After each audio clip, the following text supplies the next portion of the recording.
there. Welcome to Beyond the Scale, True Healing. If you're new here, thanks for checking us out. And if you've been with us before, welcome back. And in either case, please be sure that you are subscribed and give this video a thumbs up. It helps us spread the message about how carnivore can heal and prevent chronic disease and improve quality of life. Before we get started, I want to say that while our channel is not focused on weight loss, fitness can contribute to overall health and healing.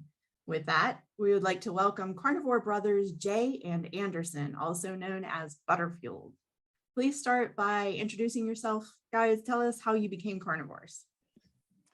Yeah, thank you. Thank you, Stephanie, and thank you, Claire, for having us. Yeah, we are Butterfueled. I'm Jay. I'm Anderson. Mr. Anderson to my right. And yeah, so becoming carnivore, I became carnivore in April 2018. And actually, I came across it through Sean Baker's podcast on Joe Rogan. I listened to it around December 2017, and I was like, that's crazy. I can't believe some people out there are just eating steak and feeling good. But that sat on my mind for a few months. I was doing keto at that time, and I felt like I was able to lose a lot of weight, but I was still counting calories through keto. Before keto, I was doing just a whatever regular diet, but still counting calories and losing weight. But I was still hungry. I was always hungry. I felt like I couldn't continue counting calories and kind of stay in good shape. And then I just dove into carnivore. I never looked back since then. Yeah, so kind of carnivore gave me like a more satisfying way of eating and also feeling good, even though keto was pretty effective at satisfying my hunger and just helping me stay in shape. But it just felt so much better being carnivore. I just felt more at peace instead of like finding my hunger through other eating methods. And yeah, it's just a bunch of health benefits that I saw just sticking to carnivore. For example, one of them was the redness in my face. Whenever I noticed that whenever I would eat outside of carnivore, so like I would have like a cheat meal, I have a sweet tooth, so like a brownie. A few days later, I noticed that my face would start getting red, start falling off, and that was like a chronic issue that I had before, but I noticed it went away on carnivore, and I noticed that it came back a few days later after having something that was outside of this way of eating. And the other thing was I also kind of grew up with respiratory problems, and I had a nose surgery where they removed polyps in my nose, and for a few years that went away. Then I went back to the doctor, and then those polyps kind of showed up again, and then he just gave me like a spray. He said, here you just need to spray the steroids into your nose forever and ever till the end of time. And that was right around when I started the diet. I didn't come back to the doctor 6 months later, and he checked my nose and they were gone. And all he had to say was, oh, the prescription worked. But to be honest, I only did it for like a week, right? I'm terrible at following prescriptions. It's always been bad. Yes. Only when it comes to food, right? Because I have to eat, I can follow that. But yeah, so yeah, no, I'm pretty convinced that this is the way for eating for humans overall. I'm really happy that I did. Yeah, I started carnivore in 2020. Well, I'm the younger brother, so he got me in on it. He got me in on keto as well. So I did keto for like 2 or 3 years before that. And my whole thing was always weight loss. Since I was a little kid, I always struggled with like being overweight. So the first time I got put with a nutritionist was like in the second grade. So I was like, just a little kid. I was obese, and then my mother was worried about my weight, so she put me with the nutritionist. And it was funny. Yeah, you look at the diet that I was given back then. It was like, Cheerios for breakfast, low-fat milk, and then like, whole grain bread with like a slice of ham and mozzarella cheese. But she would ask me, oh, like, what do you like to eat? I was like, oh, I like ice cream. I like soda because, I was eating like trash before as a kid. So she would let me have like a diet soda every day in my lunchbox. And then on the weekends, I could have froyo and I could have, sandwiches and everything. So it was everything was portion controlled, right? But, I remember just feeling hungry as a kid. I lost weight, I had some success, but then, I would always gain the weight back. So I kind of just like fluctuated, like up and down my weight throughout my childhood. So, it's just always been this thing that's been kind of hanging over me. Through middle school and high school, I was very athletic. So, I was able to keep the weight off like that. But then I went to college, eating like trash again, weight coming back on, did keto, weight came off, got fat on keto too, because, I'm hungry like that. They told me calories didn't matter, things like that. But, started, dove into Carnivore 2020. And for the past 2 years, I've felt the best I've felt in my life. I'm the leanest I've ever been. And like for the first time, I can say I successfully kept the weight off for 2 years, no rebounds, none of that stuff. I'm feeling better at 25 years of age than I did before. I know I'm still young, but to me, that's pretty shocking. And I also grew up with a host of issues. So I had, growing up, I had digestive issues. So, just like inflammation and, like diarrhea, things like that, just things that I would suffer with, going outside of my home was always like an issue.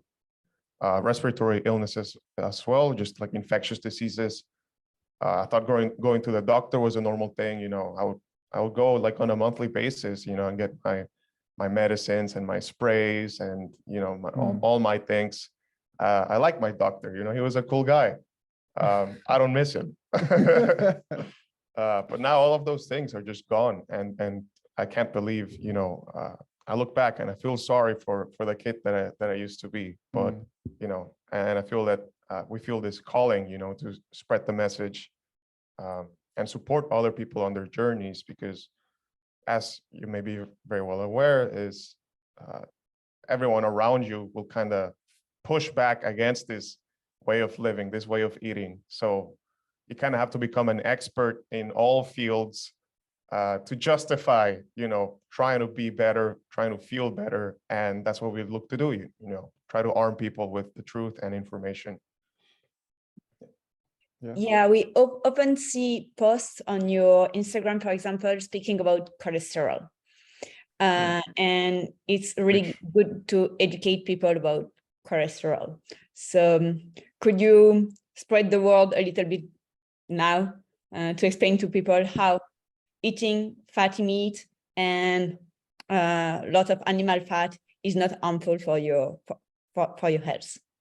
Yeah. So there's many things to mention, but mainly when people ask about cholesterol, what they're really asking is like, is this going to affect my heart? Is this going to clog my arteries? That is the concern, right? That's where all of this is coming from. And so a few things, number one, dietary cholesterol doesn't necessarily translate to like more serum cholesterol. Okay, so the myth that you should avoid eggs because of your cholesterol levels are going to spike, it's just not true, right? Like your liver will metabolize the cholesterol, and then your liver will also make the necessary cholesterol for your bloodstream. Second, using cholesterol as a risk marker, as a risk factor for heart disease, context matters here. And by the way, when people ask about cholesterol as a risk marker, they're talking about LDL cholesterol, right? They're talking about low density lipoprotein. And then cholesterol would be like the substance that's carried in the lipoprotein. Using LDL as a risk factor, it's not a good risk factor. Like, it's not a good indicator. It can be useful, but you also have to look at things like your HDL, your triglycerides. I would argue, like, probably one of the best indicators is whether or not you are obese, right?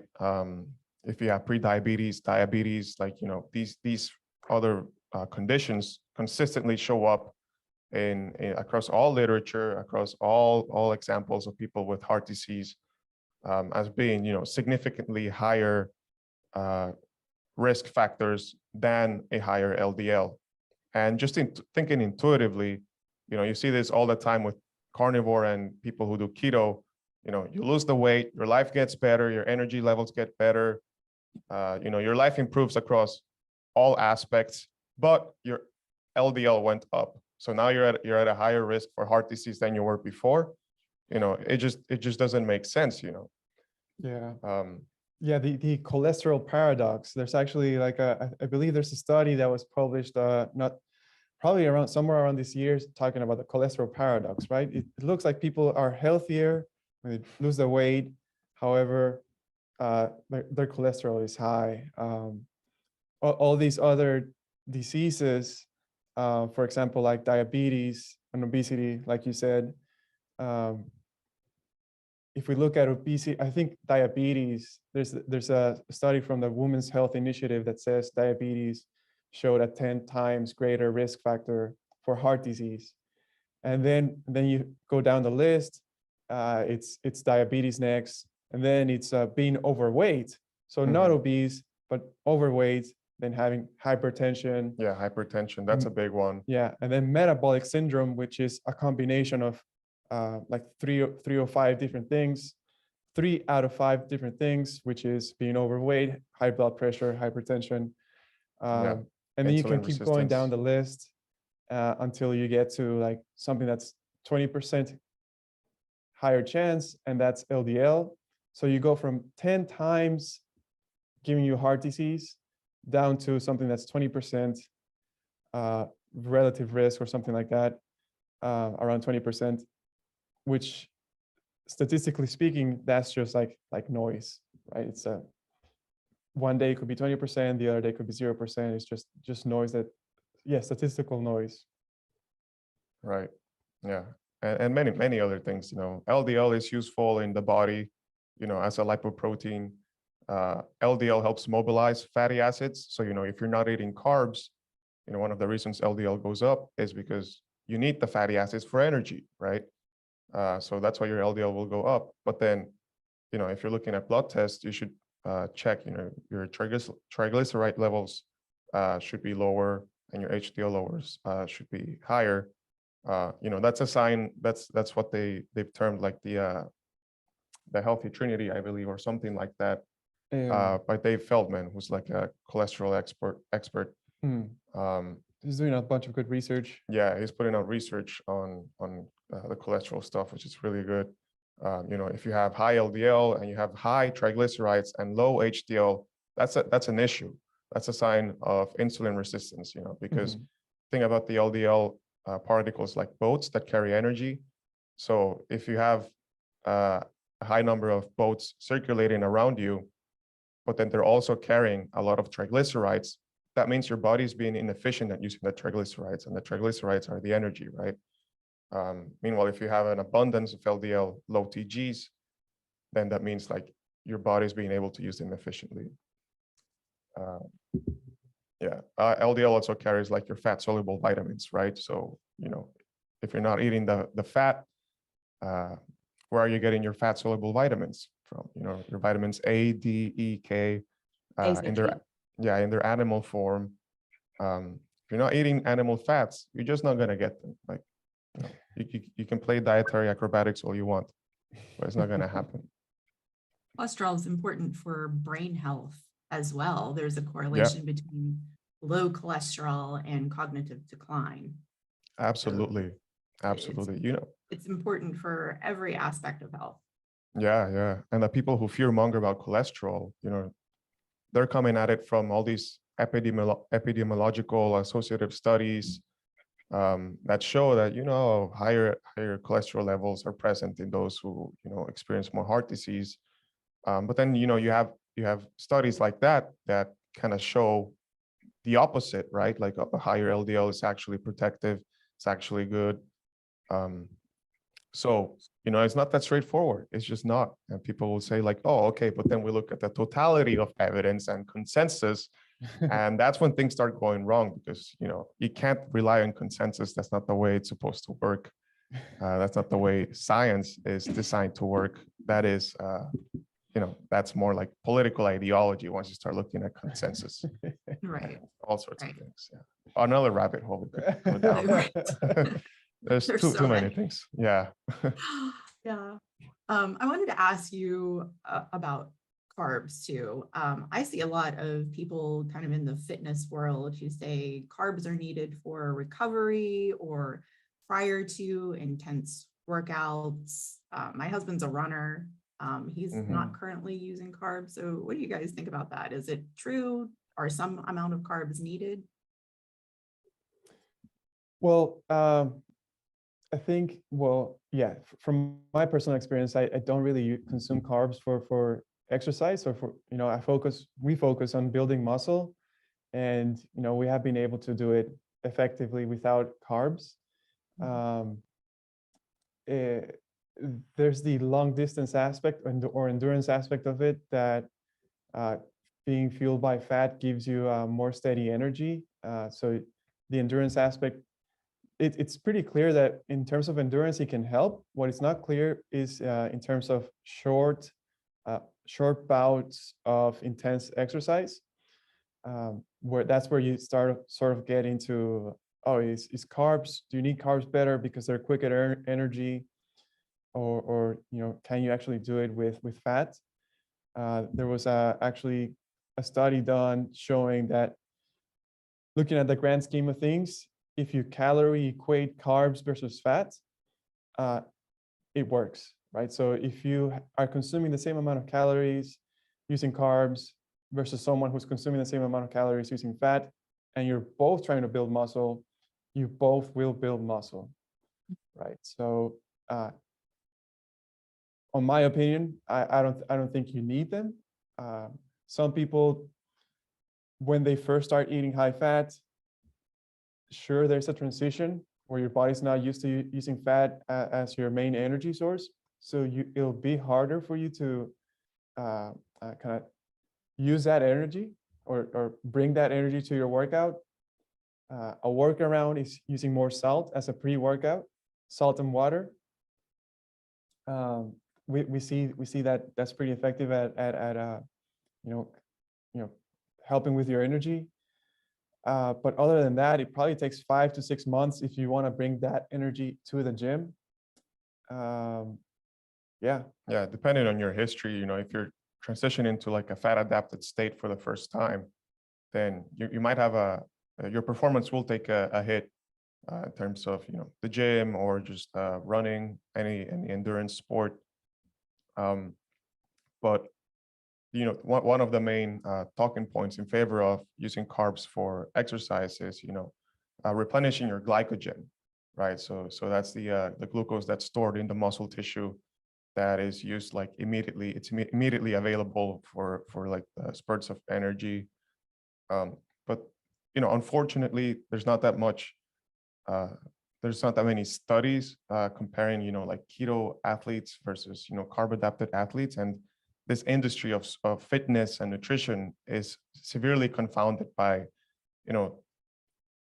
previously held beliefs of like, oh, carbs are essential for building muscle, carbs are essential for performance. I like to say, it's built around like a carb-centric human model, much like the medical establishment today. And it seems like that's what we know about our bodies. It's centered around a carb-adapted human. But that being said, there have been, I think, like 2 or 3 studies comparing ketogenic adapted athletes, well-adapted ketogenic athletes, Mhm. right? Versus, improperly adapted people, comparing them, their performance, I believe for running versus carb-adapted athletes. And they were looking at like the glycogen replenishing after exercise. And it seems like, both groups had an equal degree of replenishing their glycogen. So the keto adapted athletes were not, they were not at a disadvantage in replenishing their glycogen for the next day, right?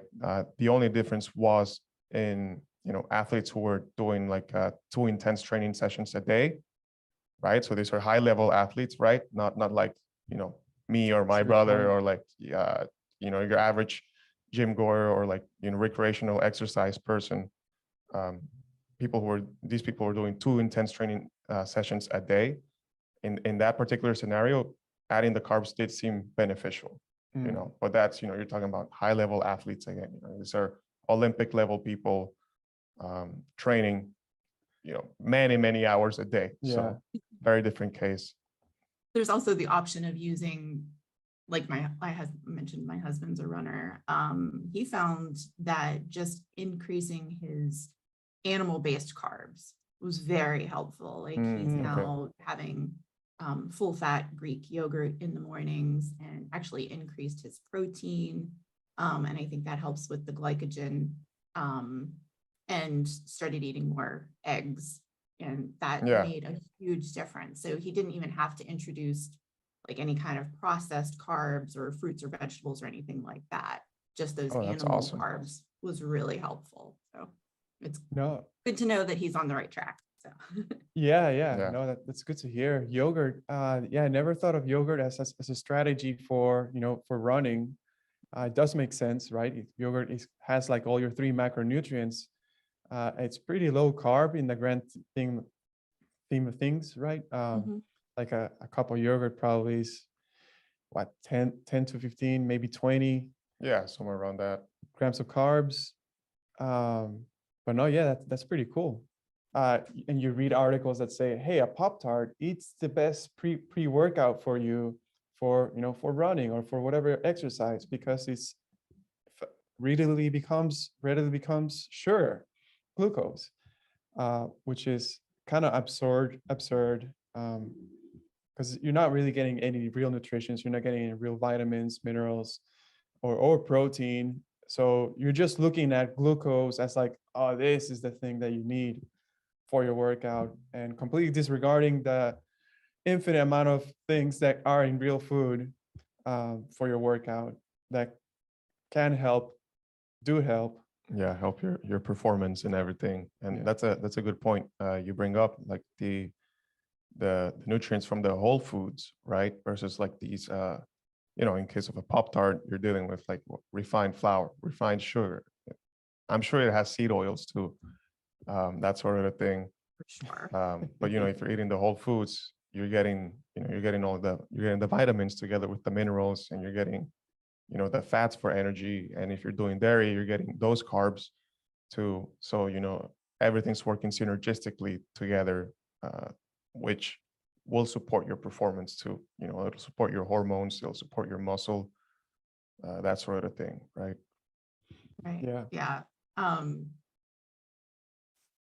So I also see a lot of people who are into fitness, especially younger people, using a lot of energy drinks and pre-workout BCAAs. What do you think about those kind of products? Well, I'm not gonna lie. There was a moment in time where I was having energy drinks like Monster or stuff like that, but I wasn't really doing it for the workout. It's just like, oh, it tastes sweet, 0 calories. I'm gonna have it, right? I do have a sweet tooth that I struggle day to day. Although with carnivores, I feel like that's when I'm most prepared to handle this sort of craves. But truly, I don't think they're necessary for a workout. Still, I think you can get salt. You can use salt as a pre-workout. That's pretty effective. Obviously, these energy drinks are filled with like a whole paragraph of ingredients that ingredients and compounds that I don't know. It just doesn't seem like a natural thing or an effective way of getting through a workout. In terms of BCAAs, that's just protein, just a specific set of protein branched chain amino acids that I mean, if you're eating carnivore, you're having the right amount of amino acids and the whole set of amino acids, not just a specific. The BCAAs, I think there's like 3 of them, right? I used to know them, but I stopped having that kind of stuff years ago. Yeah, we've been through all of that, taking all the powders, how can I get an edge in the gym, right? Because that's what everyone's trying to do. They're trying to optimize for muscle growth, for performance. So, you go online and you're like, what am I missing? And of course, the answer is you're missing all these powders, right? You're missing the whey protein isolate. And on top of that, stack the BCAAs, and then you can add some creatine monohydrate. And then, for your workouts, take the pre-workouts, which, will just be like caffeine, or take the energy drinks. And it's funny because when you look at energy drinks like Monster, or like Bang, which are, very popular ones, you'll see that, what do they put in them, So obviously caffeine, right, for the energy, but, they'll put BCAAs in them. They'll put things like taurine, CoQ10, and I think like, other things like maybe sometimes arginine or like L-theanine. They'll put like all other mixtures of amino acids. And it's like, well, hey, I wonder where you can get all these things from, according to nature's plan, right? Where can you get the protein, right? Where can you get the BCAAs? Where can you get the taurine, the carnitines, the creatine, all these things? And surprise, surprise, all of these compounds, they're isolated from food. You can find them in food, and specifically, you can find them at their highest concentrations in red meat. So things like creatine, carnitine, taurine, CoQ10, all of these secondary nutrients, right, that are not vitamins or minerals, but they're like these secondary nutrients that no one ever talks about, or they're not like in people's minds often. But they do play key roles.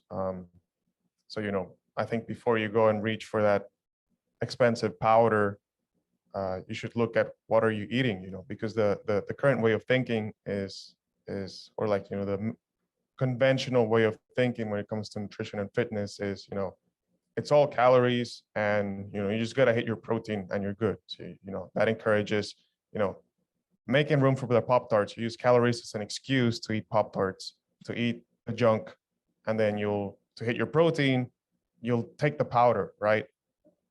It's like, no, that's the wrong way to look at it. You should eat your protein, because now you're getting all these nutrients instead of having them in this powder form.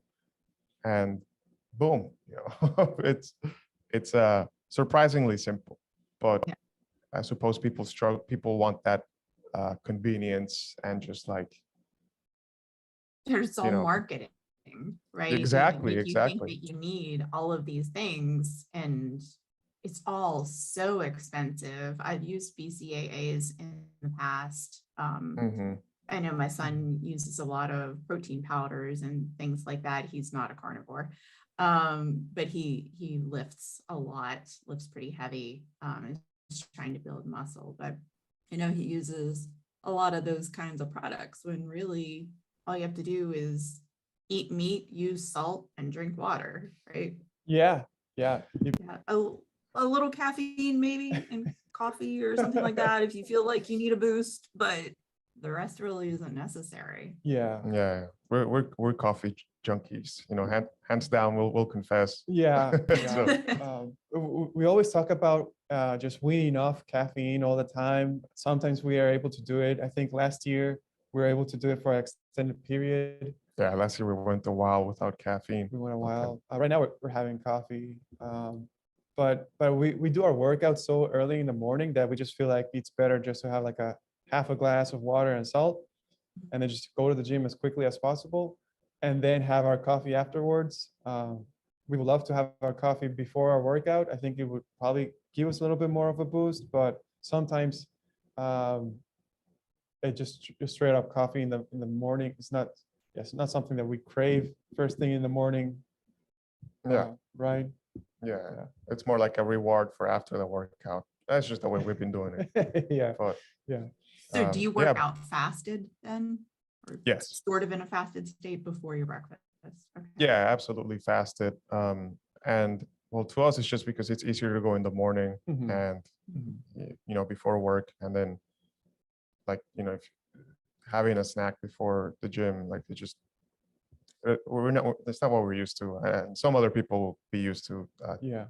different ways, of course, depending on the schedule and everything. And that's fine.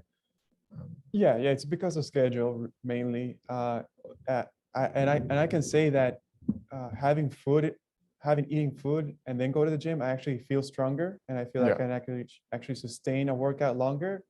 Yeah. And even despite knowing that, I still go fasted because it just works best for me, and it still yields positive results.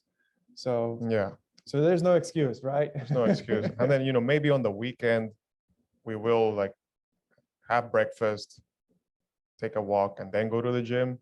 And you can feel the difference, And I think, Mhm. switching it up like that, Oh yeah. it helps a lot too, because then you're able to see, you're able to hit like a new number, or you're able to see like, oh wow, I've actually, my performance is affected by this. But still, it's about showing up. It's not about, crushing every single day and, maxing out every single day, because then you're opening yourself up to, risk of injury and things like that, right? So Yeah. again, consistency trumps, going all out every day. Yeah. But You guys are both pretty young comparatively. How do we get the word out to younger generations who are so addicted to the processed foods and instant gratification kind of thing? What do you guys find effective in doing that? Because I think that's really important in kind of breaking down that carbs are needed and the whole balanced diet and all the things that we've been taught that we now know are not necessarily the best for us.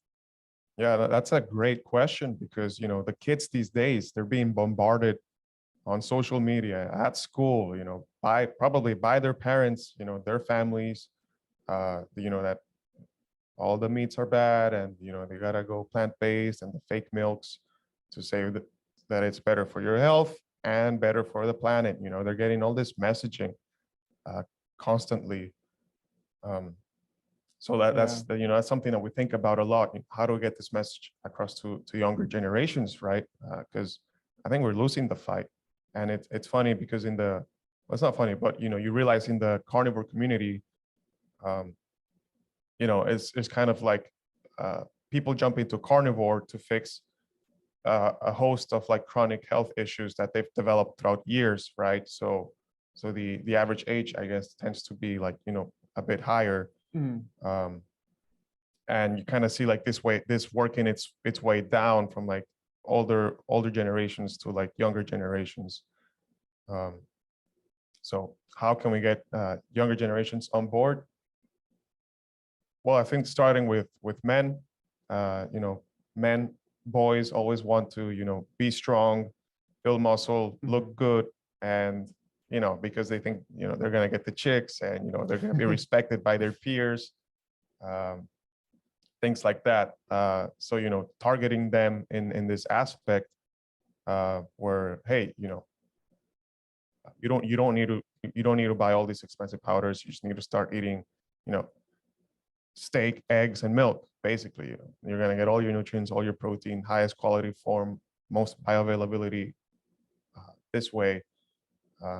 And then with a proper programming routine for the gym, you will see results, right? And then I think the results will speak for themselves once people start trying these things, because even us as teenagers, we were interested in like, oh, I want to be big, I want to look like this guy and everything. Yeah. except, you know, there's so many figures out there in the fitness industry who are completely juiced up to that. Yeah. But you know, I know that you know, that's what motivates a lot of young men. You know, the aesthetics and like the physique, being strong. So definitely, I think that's one venue to target young men. As far as young women, I think young women are more susceptible, at least from what I've seen. They're more susceptible to this plant-based messaging because it kind of like exploits their you know, their empathy and their sympathy for, you know, for the animals and for the well-being of the planet and that kind of thing. And then I think, you know, the young women fall for that messaging out of a good place in their heart. And then you will see young men trying to placate that messaging to, you know, impress the young women. So that is a bit harder, I think. How do we get this message across to young women?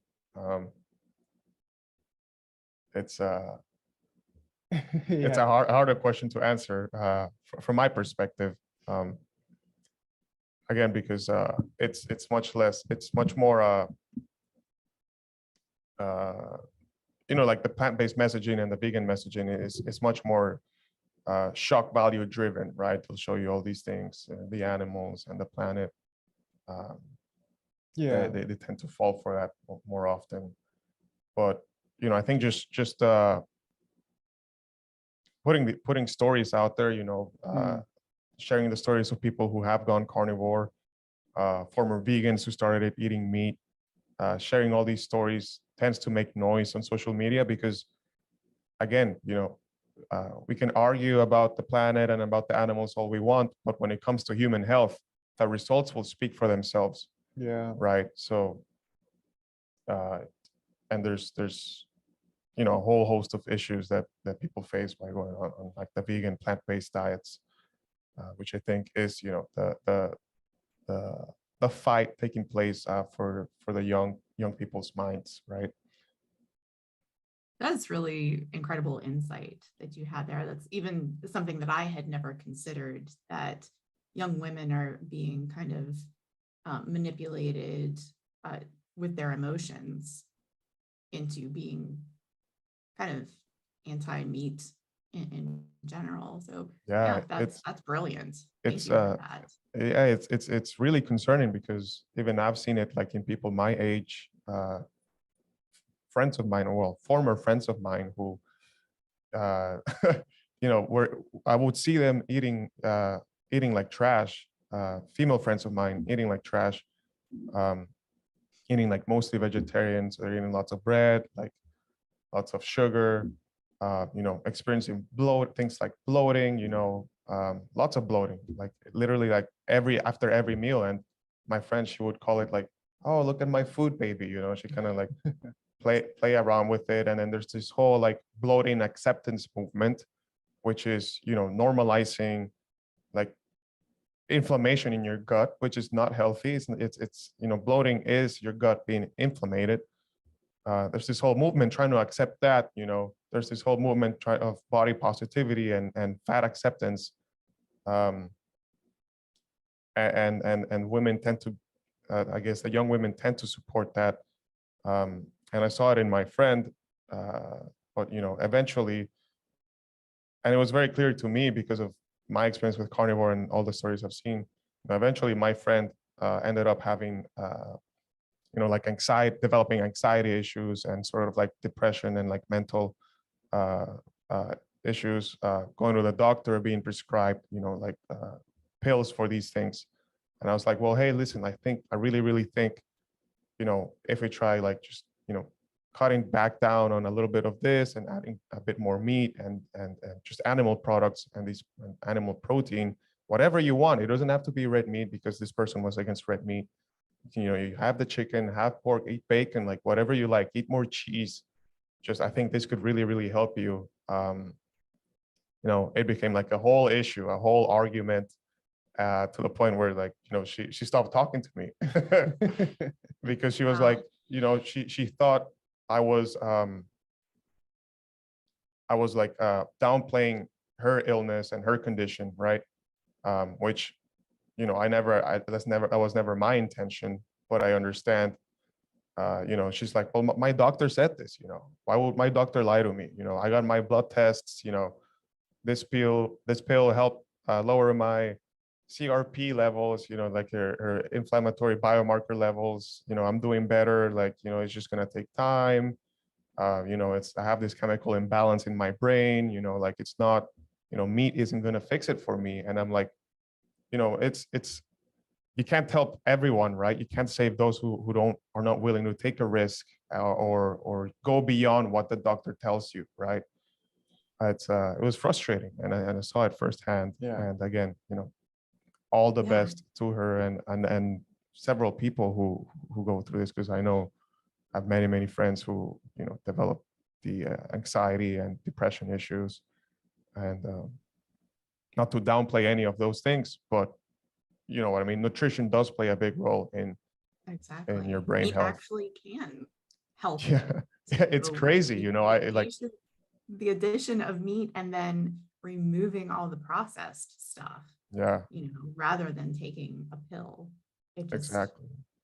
it makes sense, but it is confusing when your doctor says, here, take this pill and it'll fix it, you know, when Yeah, they never actually say, well, if we change your diet and you don't eat as much sugar or as much processed food,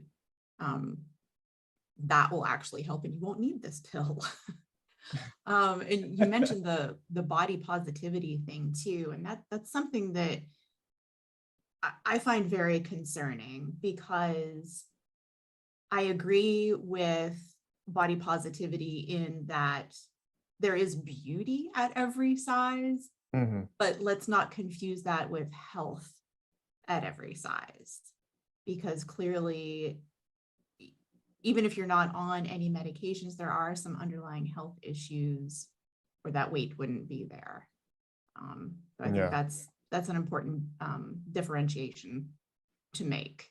yeah. It's You a know, great way when it comes to to put it. Yeah, and fully agree. Yeah. You know, beauty at any size, but not health at any size. Right. That's Yeah. You know, I Yeah. mean, it's hard on your joints, on your organs, on everything. So while there might not be an issue in that moment, there most likely would be down the line. So I think that's an exactly. You important know, point to make. you compound these issues, you know, decade over decade, and you know, most chronic health issues, they don't develop overnight, Mhm. right? Like usually it's a Exactly. progression, right? You know, you get to 40 or 50, and then it's like, oh, you know, it's like your liver giving out, or you know, you start developing the high blood pressure, then you know, so on and so forth. Now you're 60, 70, now you're developing like, you know, cognitive issues, or you know, arthritis, joint issues, and it's just a progression. um, that- And humans are very resilient, right? You know, like you can become used to this environment or situation that you're in, and just keep going year after year, year after year, and then you just normalize that. Oh, this is just, you know, part of aging, or this is just, you know, Mhm. this is just life, right? Yeah, Uh, my doctor's got me covered, right? yeah, Like you're I'm, showing up, you're doing your things, you're following the prescriptions, yeah, tell you to eat more fiber, more greens, yeah. cut down on the red meat. You know, it's like they double down on what's killing you. Right. Yeah, Exactly. Yeah. Making Um, sure to keep a customer for life. yeah, yeah, it's unfortunate, right? Because I mean, I'm sure the doctors mean well, but it's like they probably don't have enough time, or it's probably like a legal risk to, you know, recommend something that's outside the guidelines. Um, and yeah, probably don't have time to like do the research and see, oh, you know, actually fixing food, you know, fix a lot of these problems. Um, yeah, it's yeah, and it's crazy to see the just how, you know, you're seeing like 70-year-olds change the way they're eating and start seeing health benefits. You know, Right. so it's truly impressive and amazing to see just how much our bodies are willing to heal if you put them in the right condition, you know. Mm. So I like to say that, you know, humans have superpowers indeed. We are magical creatures, and our main superpower is healing, right? Like, you know, there's no curative treatment that a doctor can do on you when you're sick or when you're suffering from like a traumatic injury. You know, doctors know this, traumatic surgeons know this. The best thing they can do is put the body in a state where it can heal, right? You can remove the obstructions that are preventing you from healing. And nutrition is perhaps the biggest part of it, right? It's the raw materials you're putting in your body to make your body. And I think many people don't make that connection, the health food connection, right? And that's, I think, one of the biggest takeaways and like enlightening moments of trying a carnivore diet. You realize the food you eat actually has an impact on how you feel, on your health, right? And it's nothing short of like miraculous, I would say. Yeah. Thank you so much, guys. Keep up the good work sharing the benefits of carnivore. We'll share your Instagram, your TikTok, your website, all the ways that our viewers can find you and your content. To everyone watching, thank you. Don't forget to share, like, comment, subscribe, so we can help more people find true healing with carnivore. Check out the links in the description box below for support, individual coaching, group challenges, and all the ways you can connect with Claire and me. So until next time, thanks. Bye. Thank you.